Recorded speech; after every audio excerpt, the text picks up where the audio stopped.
Buyurun, sipariş verebilirsiniz. Nömrəm likdə var.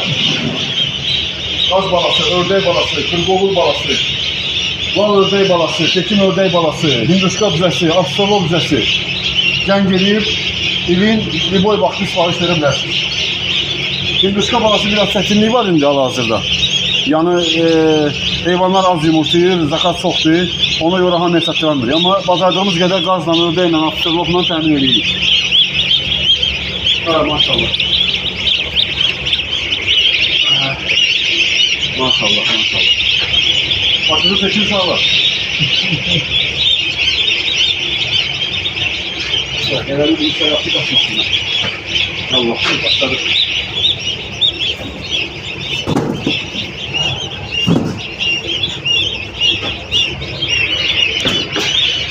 Bir yol çalışma hemen.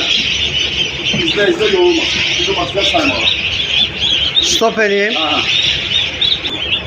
Aziz izleyiciler, maşallah. Biri-birindən gözəl, Allah bərəkət versin, Allah xeyir versin, sağ salamattırın aparasan inşallah, maşallah. Küldəmir balık əti.